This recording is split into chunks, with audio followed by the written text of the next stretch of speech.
ಅನ್ನದಾತ ಅನ್ನದಾತ ನಿಮ್ಮ ಅನ್ನದಾತ. ನಮಸ್ಕಾರ ಸ್ನೇಹಿತರೆ, ಹಸಿರು ಕೃಷಿ ಯೂಟ್ಯೂಬ್ ಚಾನಲ್ಗೆ ನಿಮಗೆ ಸ್ವಾಗತ. ಇವತ್ತು ನಾನು ನಮ್ಮ ಹೊಲದಲ್ಲಿ ಜೀವಾಮೃತ ತಯಾರು ಮಾಡೋಣ ಅಂತ ಬಂದಿದ್ದೀನಿ. ಸೊ ಅದನ್ನ ಯಾವ ರೀತಿ ತಯಾರು ಮಾಡೋದು ಮತ್ತು ಅದರ ಪ್ರಾಮುಖ್ಯತೆ ಏನು ಅಂತ ನಿಮಗೆ ಈ ವಿಡಿಯೋದಲ್ಲಿ ನಾನು ಹೇಳ್ತಾ ಹೋಗ್ತೀನಿ. ನಮ್ಮ ಬೆಳೆಗಳು ಬೆಳೆಯಲು ನಾವು ಪ್ರಮುಖವಾಗಿ ನಮ್ಮ ಭೂಮಿನ ಫಲವತ್ತಾಗಿ ಮಾಡಬೇಕಾಗುತ್ತೆ. ಸೊ ಆ ಭೂಮಿನ ಫಲವತ್ತತೆ ಮಾಡೋದರಲ್ಲಿ ಪ್ರಮುಖವಾದ ಮತ್ತು ಅತ್ಯುತ್ತಮವಾದ ಒಂದು ಸಾವಯವ ನೈಸರ್ಗಿಕ ಕೃಷಿ ಪದ್ಧತಿಯಲ್ಲಿ ಒಂದು ಈ ಜೀವಾಮೃತ ಏನಿದೆ ಇದನ್ನು ಒಂದು ವರ ಅಂತಲೇ ಹೇಳ್ಬೋದು. ಏನಕ್ಕೆಂದರೆ ಸೊ ಯಾವುದೇ ಒಂದು ಸಸಿ ಆಗಿರಲಿ ಗಿಡ ಆಗಿರಲಿ, ಸೊ ಅದು ನಮ್ಮ ಭೂಮಿಯಲ್ಲಿರುವ ಸಾರನ ಪೋಷಕಾಂಶನ ಹೀರಿಕೊಂಡೇ ಅದು ಬೆಳೆಯೋಕ್ಕೆ ಸಾಧ್ಯ. ಸೊ ಆ ಥರ ಇರಬೇಕಾದ್ರೆ ನಮ್ಮ ಭೂಮಿ ಫಲವತ್ತಾಗಿರೋದು ಪ್ರಮುಖ ಕಾರಣ ಆಗಬೇಕಾಗತ್ತೆ. ಸೊ ಅದನ್ನ ನಾವು ಈಸಿಯಾಗಿ ಮತ್ತು ಸಿಂಪಲ್ಲಾಗಿ ಮಾಡೋದು ಹೇಗೆ ಅಂತ ನಾನು ಈ ವಿಡಿಯೋದಲ್ಲಿ ಹೇಳ್ತೀನಿ. ಈ ಜೀವಾಮೃತ ಏನಿದೆ, ಸೊ ಇದರಲ್ಲಿ ನಾವು ಪ್ರಮುಖವಾಗಿ ಒಂದು 5 ಅಂಶನ ಸೇರಿಸಿ ಮಾಡ್ತೀವಿ. ಸೊ ಅದು ಯಾವುದ್ಯಾವುದಂದರೆ, ಮೊದಲಿಗೆ ಬರೋದು ನಮ್ಮ ನಾಟಿ ಹಸುವಿನ ಸಗಣಿ, ಮತ್ತು ಗೋಮೂತ್ರ, ಮತ್ತು ದ್ವಿದಳ ಧಾನ್ಯದ ಹಿಟ್ಟು, ಮತ್ತು ಆರ್ಗ್ಯಾನಿಕ್ ಬೆಲ್ಲ, ಸಾವಯವ ಬೆಲ್ಲ, ಮತ್ತು ನಮ್ಮ ಹೊಲದ ಬದಿಯಲ್ಲಿರುವ ರಾಸಾಯನಿಕ ಸಿಂಪಡಿಸದೆ ಮತ್ತು ಸ್ಥಳೀಯವಾದ ಬ್ಯಾಕ್ಟೀರಿಯಾಗಳನ್ನು ಒಳಗೊಂಡಿರುವ ಮಣ್ಣು 2 ಇಡಿ ಇದ್ದರೆ ಸಾಕು. ಸೊ ಇದರಿಂದ ನಾವು ನಮ್ಮ ಹೊಲಕ್ಕೆ ನಮ್ಮ ಹೊಲನ ಫಲವತ್ತಾಗಿ ಮಾಡ್ಕೋಬೋದು. ಸೊ ಅದನ್ನ ಹೇಳ್ತಾ ಹೋಗ್ತೀನಿ. ಈ 5 ಅಂಶಗಳು ಯಾವ ರೀತಿ ನಮಗೆ ಉಪಕಾರಿ ಮತ್ತು ಯಾವ ರೀತಿ ನಮಗೆ ಉಪಯೋಗ ಆಗುತ್ತೆ ಅಂತ ನಾನು ಹೇಳ್ತಾ ಹೋಗ್ತೀನಿ. ಈ ಜೀವಾಮೃತ ತಯಾರಿಕೆಯಲ್ಲಿ ಮೊದಲನೇ ಮತ್ತು ಬಹುಮುಖ್ಯ ಪಾತ್ರ ವಹಿಸುವ ಅಂಶ ಅಂದರೆ ಅದು ನಾಟಿ ಹಸುವಿನ ಸಗಣಿ. ಸೊ ಅದ್ರ ಬಗ್ಗೆ ನಾನು ಹೇಳ್ತೀನಿ ಏನಕ್ಕೆ ಪ್ರಾಮುಖ್ಯತೆ ಅದು ಅಂತ. ಸೊ ಏನಕ್ಕೆಂದರೆ ಅದರಲ್ಲಿ ಕೋಟ್ಯಾನುಕೋಟಿ ಬ್ಯಾಕ್ಟೀರಿಯಾಗಳಿರ್ತವೆ, ಶಿಲೀಂಧ್ರಗಳಿರ್ತವೆ. ಸೊ ಅವೆಲ್ಲ ನಮ್ಮ ಭೂಮಿಯಲ್ಲಿ ಸೇರಿದಾಗ ನಮ್ಮ ಭೂಮಿಯಲ್ಲಿರುವ ಕಾಂಪ್ಲೆಕ್ಸ್ ಪೋಷಕಾಂಶನ ಅವನ್ನ ವಿಂಗಡಣೆ ಮಾಡಿಬಿಟ್ಟು ಸರಳವಾಗಿ ಮಾಡಿಕೊಡುತ್ತೆ ನಮಗೆ. ಈ ಬ್ಯಾಕ್ಟೀರಿಯಾಗಳು ನಮಗೆ ಸರಳವಾಗಿ ಮಾಡಿಕೊಡುತ್ತೆ. ಸೊ ಅದಕ್ಕಾಗಿ ಈ ಸಗಣಿ ಏನಿದೆ ಇದು ಪ್ರಮುಖ ಪಾತ್ರ ವಹಿಸುತ್ತೆ. ಮತ್ತು ನೆಕ್ಸ್ಟು 2ನೇ ಅಂಶ ಅಂದರೆ ಅದು ಗೋಮೂತ್ರ. ಸೊ ಈ ಗೋಮೂತ್ರದಲ್ಲಿ ಏನಿದೆ ಅಂದರೆ ನಮಗೆ ನೈಸರ್ಗಿಕವಾದ ಸಾರಜನಕ ಅಂದರೆ ನೈಸರ್ಗಿಕವಾದ ನೈಟ್ರೋಜನ್ ಇರುತ್ತೆ. ಮತ್ತು ಇದರಲ್ಲಿ ನಂಜು ನಿರೋಧಕ ಅಂಶ ಕೂಡ ಇರೋದರಿಂದ ಸೊ ಇದು ನಮ್ಮ ಜೀವಾಮೃತ ತಯಾರಿಕೆಯಲ್ಲಿ ಪ್ರಮುಖವಾದ ಪಾತ್ರ ವಹಿಸುತ್ತೆ. ಸೊ ಇದಾದಮೇಲೆ ನೆಕ್ಸ್ಟು ನಮ್ಮ ಜೀವಾಮೃತ ತಯಾರಿಕೆಯಲ್ಲಿ 3ನೇ ಸ್ಥಾನ ಬರೋದು ಬೆಲ್ಲ. ಈ ಬೆಲ್ಲದಲ್ಲಿ ನಮಗೆ ಏನು ಸಿಗುತ್ತೆ ಅಂದರೆ ಇದು ಸಗಣಿಯಲ್ಲಿರುವ ಕೋಟ್ಯಾನುಕೋಟಿ ಬ್ಯಾಕ್ಟೀರಿಯಾ ಮತ್ತು ಶಿಲೀಂಧ್ರಗಳಿಗೆ ತಕ್ಷಣ ಶಕ್ತಿ ನೀಡಿ ಫರ್ಮೆಂಟೇಷನ್ ಬೇಗ ಆಗೋ ಥರ ಉಪಯೋಗ ಆಗುತ್ತೆ. ಸೊ ಇದರಿಂದ ನಮಗೆ ಬೆಲ್ಲ ಪ್ರಮುಖ ಪಾತ್ರ ವಹಿಸುತ್ತೆ. ಸೊ ಅದರ ನೆಕ್ಸ್ಟು ನಮ್ಮ ಬ್ಯಾಕ್ಟೀರಿಯಾಗಳು ಶಕ್ತಿ ತಗೊಂಡು ಸೊ ಅದು ಕಾಂಪ್ಲೆಕ್ಸ್ ಇರೋ ಪೋಷಕಾಂಶನ ವಿಂಗಡಿಸಿ ಸರಳವಾಗಿ ಮಾಡೋದಕ್ಕೆ ಸೊ ಅದರ ಬೆಳವಣಿಗೆ ಕೂಡ ಭಾಳ ಪ್ರಮುಖವಾದ ಪಾತ್ರ ವಹಿಸುತ್ತೆ. ಸೊ ಬೆಳವಣಿಗೆಗೆ ನಾವು ಈಗ ನಮ್ಮ ಬೆಳವಣಿಗೆ ಕೂಡ ನಾವು ಅತಿ ಹೆಚ್ಚಿನ ಪ್ರೋಟೀನ್ ತೊಗೋತೀವಿ. ಸೊ ಅದೇ ರೀತಿ ನಮ್ಮ ಬ್ಯಾಕ್ಟೀರಿಯಾಗಳ ಬೆಳವಣಿಗೆಗೆ ದ್ವಿದಳ ಧಾನ್ಯದ ಹಿಟ್ಟು ಅಂದರೆ ಹೆಸರು ಕಾಳಿಂದ ಹಿಟ್ಟು ಮಾಡಿರ್ಬೋದಾಗಿರ್ಬೋದು, ಇಲ್ಲ ಕಡಲೆಬೇಳೆ ಹಿಟ್ಟಾಗಿರ್ಬೋದು, ಮತ್ತು ಅಲಸಂದಿ ಹಿಟ್ಟು, ಈ ಥರ ದ್ವಿದಳ ಧಾನ್ಯದ ಹಿಟ್ಟಿನಲ್ಲಿ ಹೆಚ್ಚು ಪ್ರೋಟೀನ್ ಇರೋದ್ರಿಂದ ನಮ್ಮ ಮೈಕ್ರೋಬಿಯಲ್ ಅಂದರೆ ಈಗ ಬ್ಯಾಕ್ಟೀರಿಯಾಗಳ ಬೆಳವಣಿಗೆ ಕೂಡ ಅತಿ ಹೆಚ್ಚು ಮತ್ತು ಅತಿ ವೇಗವಾಗಿ ಆಗುತ್ತೆ. ಸೊ ಆ ಕಾರಣಕ್ಕೆ ನಾವು ದ್ವಿದಳ ಧಾನ್ಯದ ಹಿಟ್ಟನ್ನು ಬಳಸಬೇಕಾಗತ್ತೆ. ಮತ್ತು ನೆಕ್ಸ್ಟು ನಮ್ಮ ಇದೆಲ್ಲ ಎಕ್ಸ್ಟರ್ನಲ್ ಆಯಿತು, ಹೊರಗಡೆಯಿಂದ ತೆಗೆದುಕೊಂಡು ಬಂದ ಗೊಬ್ಬರ ಆಯಿತು. ಸೊ ಇವೆಲ್ಲ ನಮಗೆ ಹೊರಗಡೆಯಿಂದ ಸಿಗೋ ಕೋಟ್ಯಾನುಕೋಟಿ ಬ್ಯಾಕ್ಟೀರಿಯಾಗಳಾದವು. ಸೊ ನಮ್ಮ ಹೊಲದಲ್ಲಿನೇ ಇರೋ ಕೆಲವೊಂದು ಬ್ಯಾಕ್ಟೀರಿಯಾಗಳು ಮತ್ತು ಫಂಗೈಗಳನ್ನ ಶಿಲೀಂಧ್ರಗಳನ್ನ ನಾವು ಬೆಳವಣಿಗೆ ಮಾಡಬೇಕಂದ್ರೆ ಸೊ ನಮ್ಮ ಹೊಲದ ಬದಿಯಲ್ಲಿರುವ ಮತ್ತು ರಾಸಾಯನಿಕಗಳ ಸಿಂಪಡಣೆ ಆಗದೇ ಇರೋ ಜಾಗದಿಂದ ನಾವು 2 ಇಡಿ ಮಣ್ಣನ್ನು ತೊಗೊಳ್ಬೇಕಾಗುತ್ತೆ. ಯಾಕಂದರೆ ಅದರಲ್ಲಿ ಸ್ಥಳೀಯವಾದ ಬ್ಯಾಕ್ಟೀರಿಯಾಗಳು ಮತ್ತು ಶಿಲೀಂಧ್ರಗಳು ಇರ್ತವೆ. ಸೊ ಅದರಿಂದ ನಮ್ಮ ಹೊಲದಲ್ಲಿರೋ ಕೆಲವೊಂದು ಬ್ಯಾಕ್ಟೀರಿಯಾಗಳು ಮತ್ತು ಶಿಲೀಂಧ್ರಗಳನ್ನ ನಾವು ಡೆವಲಪ್ ಮಾಡಿದಂಗೆ ಆಗುತ್ತೆ. ಸೊ ಹಾಗಾಗಿ ಈ 5 ಅಂಶಗಳು ಜೀವಾಮೃತ ತಯಾರಿಕೆಯಲ್ಲಿ ಪ್ರಮುಖವಾದ ಪಾತ್ರ ವಹಿಸುತ್ತೆ. ಸೊ ಇದನ್ನ ಯಾವ ರೀತಿ ರೆಡಿ ಮಾಡೋದು ಅಂತ ನಾನು ನಿಮಗೆ ಹೇಳ್ತಾ ಹೋಗ್ತೀನಿ. ಸೊ ಈ ಜೀವಾಮೃತ ತಯಾರಿಕೆಯ ಪ್ರಮಾಣ ಎಷ್ಟೆಷ್ಟು ಬೇಕಾಗುತ್ತೆ ಅಂತ ನಾನು ಹೇಳ್ತಾ ಹೋಗ್ತೀನಿ. ಸೊ ನಾವೀಗ 1 ಎಕರೆಗೆ ಜೀವಾಮೃತನ ತಯಾರು ಮಾಡ್ತಿದ್ದೀನಿ. ಸೊ ಈ 1 ಎಕರೆಗೆ ನಮಗೆ 200 200 ಲೀಟ್ರು ನೀರು ಬೇಕಾಗುತ್ತೆ, ಮತ್ತು 10 ಕೆ ಜಿ ಸಗಣಿ ಬೇಕಾಗುತ್ತೆ, ಮತ್ತು 5ರಿಂದ 10 ಲೀಟರ್ ಗೋಮೂತ್ರ ಬೇಕಾಗುತ್ತೆ, 2 ಕೆ ಜಿ ದ್ವಿದಳ ಧಾನ್ಯದ ಹಿಟ್ಟು, ಮತ್ತು 2 ಇಡಿ ಮಣ್ಣು, 2 ಕೆ ಜಿ ಆರ್ಗ್ಯಾನಿಕ್ ಬೆಲ್ಲ. ಸೊ ಇಷ್ಟು ಇದ್ದರೆ ಸಾಕಾಗುತ್ತೆ. ಸೊ ಇದನ್ನು ಯಾವ ರೀತಿ ರೆಡಿ ಮಾಡೋದು ಅಂತ ನಿಮಗೆ ಹೇಳ್ತಾ ಹೋಗ್ತೀನಿ. ಒಂದು ಡ್ರಮ್ನಲ್ಲಿ ಸೊ ಸಗಣಿನೆಲ್ಲ ಕಲ್ಸ್ಕೊತಿದ್ದೀನಿ, ಗಂಟೆಲ್ಲ ಹೋಗೋ ಥರ, ಗಂಟಾಗಿರಬಾರ್ದು. ಸೊ 10 ಕೆ ಜಿ ಸಗಣಿ ತೊಗೊಂಡಿದ್ದೀವಿ.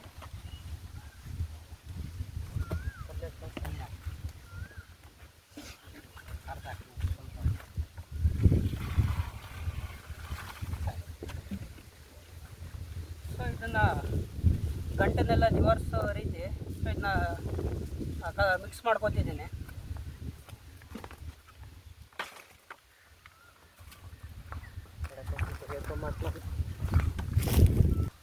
ಸಗಣಿನ ಗಂಟು ಹೋಗೋ ಥರ ನಾವು ಚೆನ್ನಾಗಿ ಮಿಕ್ಸ್ ಮಾಡ್ಕೋಬೇಕು.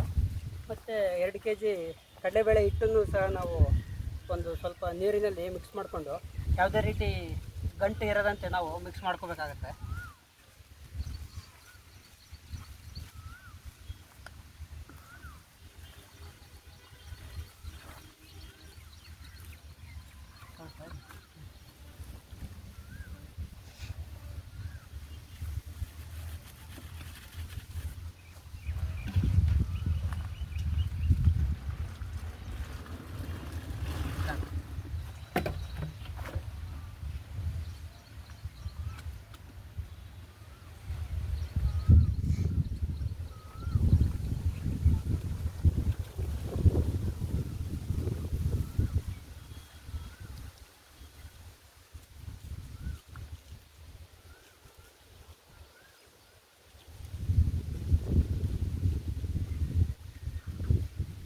ನಮ್ಮ ನಾಟಿ ಹಸುವಿನ ಸಗಣಿಯಲ್ಲಿ ಕೋಟ್ಯಾನುಕೋಟಿ ಬ್ಯಾಕ್ಟೀರಿಯಾಗಳಿರ್ತವೆ.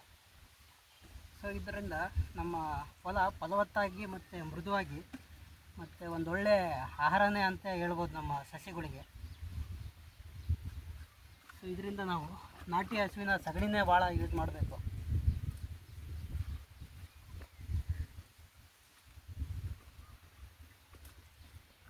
ಮತ್ತು ಇನ್ನೊಂದು ಕಡಲೆ ಹಿಟ್ಟಿನಲ್ಲಿ ಸೊ ಹೈ ಪ್ರೋಟೀನ್ ಅಂಶ ಇರುತ್ತೆ.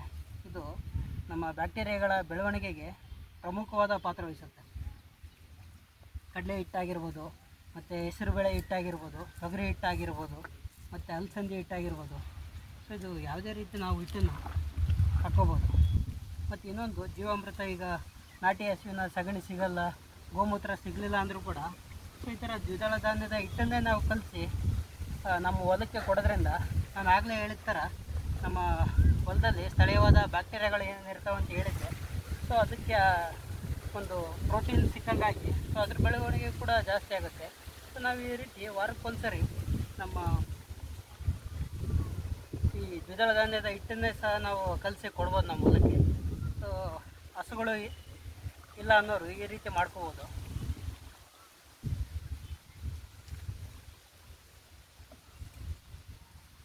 ಸೊ ಸಗಣಿಯೆಲ್ಲ ಮಿಕ್ಸ್ ಮಾಡ್ಕೊಂಡಿದ್ದಾಯಿತು. ಸೊ ಯಾವುದೇ ರೀತಿ ಗಂಟುಗಳು ಇಲ್ಲ ಈಗ. ಸೊ ಇದನ್ನ ನಾನು 200 ಲೀಟ್ರ್ ಡ್ರಮ್ಗೆ ಸುರುತ್ತಿದ್ದೀನಿ.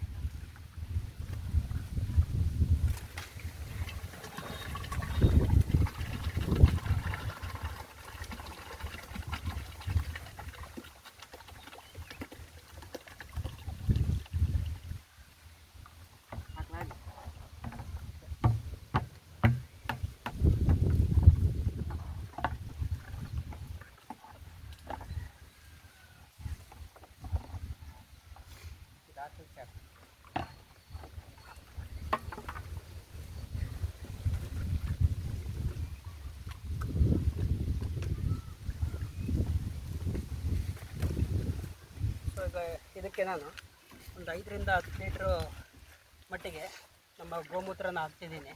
ನಮ್ಮ ಹಸುವಿನ ಗೋಮೂತ್ರವನ್ನು ಹಾಕ್ತಾಯಿದ್ದೀನಿ.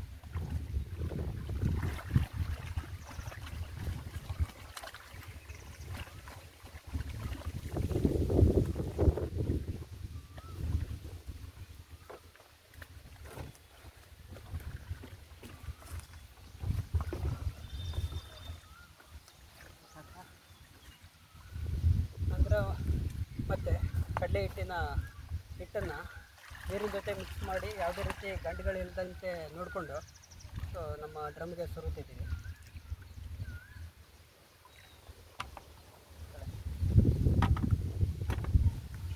ಕಡಲೆ ಹಿಟ್ಟನ್ನು ಸೇರಿಸಿದ ಮೇಲೆ ಆರ್ಗ್ಯಾನಿಕ್ ಬೆಲ್ಲನ ಸೇರಿಸ್ಕೊತಿದ್ದೀನಿ.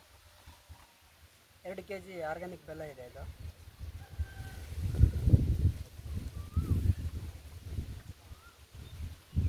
ಸೊ ಇದನ್ನ ನಾವು ಇದೇ ರೀತಿ ಹಾಕ್ಬೋದು, ಯಾಕಂದರೆ ಇದು ಕರಗೋಗುತ್ತೆ.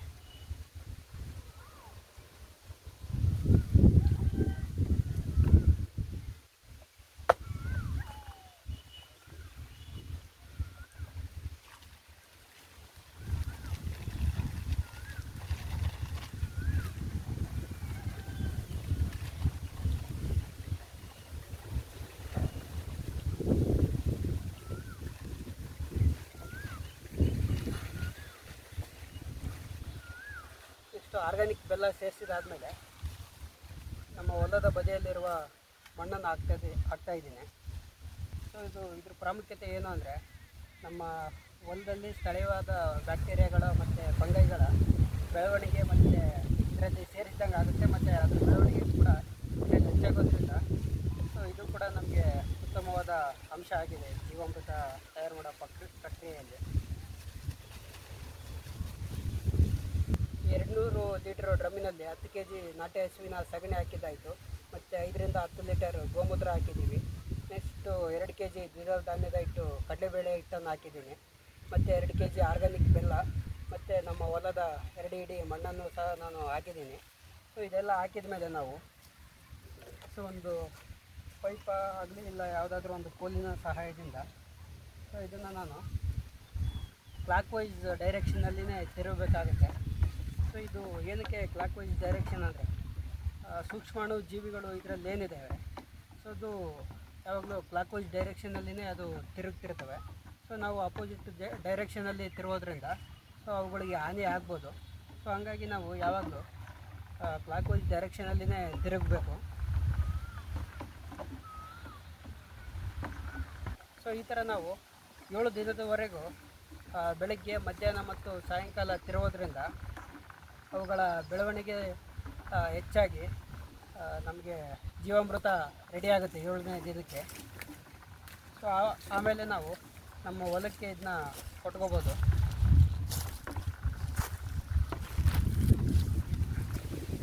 ಸೊ ಜೀವಾಮೃತ ತಯಾರು ಮಾಡೋಕ್ಕೆ 5 ಪದಾರ್ಥಗಳನ್ನು ಹಾಕಿದ ಮೇಲೆ ಸೊ ಈ ರೀತಿ ಕಾಣುತ್ತೆ. ಸೊ ಇದನ್ನು ನಾವು 7-8 ದಿನ ಈ ರೀತಿ ಬೆಳಗ್ಗೆ ಮತ್ತು ಮಧ್ಯಾಹ್ನ ಮತ್ತು ಸಾಯಂಕಾಲ ಕ್ಲಾಕ್ ವೈಸ್ ಡೈರೆಕ್ಷನಲ್ಲಿ ತಿರುಗಬೇಕಾಗತ್ತೆ. ಸೊ ಈ ರೀತಿ ತಿರುವುದರಿಂದ ನಮಗೆ 8ನೇ ದಿನಕ್ಕೆ ಇದು ಸಿದ್ಧಗೊಳ್ಳುತ್ತೆ. ಸೊ ಅದನ್ನ ನಾವು ಭೂಮಿಗೆ ಹಾಕ್ಬೋದು. ಮತ್ತು ಇದನ್ನು ನಾವು ಒಂದು ಗೋಣಿ ಚೀಲ ಅಥವಾ ಯಾವುದಾದ್ರೂ ಒಂದು ಗಾಳಿ ಆಡುವಂಥ ಬಟ್ಟೆಯಿಂದ ಮುಚ್ಚಬೇಕಾಗತ್ತೆ. ಯಾಕಂದರೆ ಇದರಲ್ಲಿ ನೀರು ಹೋಗ್ಬೇಕಾಗತ್ತೆ, ಉಸಿರಾಡೋಕ್ಕೆ ಗಾಳಿ ಹೋಗ್ಬೇಕಾಗತ್ತೆ ಬ್ಯಾಕ್ಟೀರಿಯಾಗಳಿಗೆ. ಸೊ ಇದನ್ನ ನಾವು ಏರ್ ಟೈಟ್ ಯಾವತ್ತೂ ಮುಚ್ಚಬಾರ್ದು. ಸೊ ಇದಕ್ಕೆ ಒಂದು ಬಟ್ಟೆ ಆಗಲಿ ಯಾವುದಾದ್ರೂ ಒಂದು ಇದರಿಂದ ಮುಚ್ಚಬೇಕಾಗುತ್ತೆ. ಮತ್ತು ಇದನ್ನು ನಾವು ಒಂದು ನೆರಳಿನ ಅಡಿಯಲ್ಲಿ ಇಡಬೇಕಾಗತ್ತೆ. ಸೊ ಅದಕ್ಕಾಗಿ ನಾವು ಈ ಮರದ ಅಡಿಯಲ್ಲಿ ಇಟ್ಟಿದ್ದೀವಿ. ಸೊ ಮುಂದಿನ ವಿಡಿಯೋದಲ್ಲಿ ನಾನು ನಿಮಗೆ ಬೇರೆ ರೀತಿ ಗೊಬ್ಬರನ ತಯಾರು ಮಾಡೋದು ಹೇಳ್ತಾ ಹೋಗ್ತೀನಿ. ಈ ರೀತಿ ತಯಾರಾದ ಜೀವಾಮೃತನ ನಾವು ಸೊ ಸೂಕ್ಷ್ಮಾಣು ಜೀವಿಗಳ ಸಂವರ್ಧಕ ಅಂತಲೇ ಹೇಳ್ಬೋದು, ಮೈಕ್ರೋಬಿಯಲ್ ಕಲ್ಚರ್ ಅಂತ ಕರಿಬೋದು. ಸೊ ಇದು ನಮ್ಮ ಸಾವಯವ ನೈಸರ್ಗಿಕ ಕೃಷಿ ಪದ್ಧತಿಯಲ್ಲಿ ಪ್ರಮುಖ ಮತ್ತು ಅತ್ಯುತ್ತಮ ಪಾತ್ರ ವಹಿಸುತ್ತೆ. ಸೊ ಇದನ್ನು ನಾನು 7 ದಿನ ಆದಮೇಲೆ ನಿಮಗೆ ತೋರಿಸ್ತೀನಿ ಯಾವ ರೀತಿ ಸಿಂಪಡಣೆ ಮಾಡ್ತೀನಿ ಅಂತ. ಆ ವಿಡಿಯೋದಲ್ಲಿ ನಿಮಗೆ ತೋರಿಸ್ತೀನಿ ಯಾವ ರೀತಿ ರೆಡಿಯಾಗಿದೆ ಅಂತ. ಧನ್ಯವಾದಗಳು. ಹಸಿವಿಗೆ ಅಣೆಕಟ್ಟು ಕಟ್ಟುವ ಪ್ರತಿಗುಟ್ಟು ತಿಳಿಸುವ ಭಾರ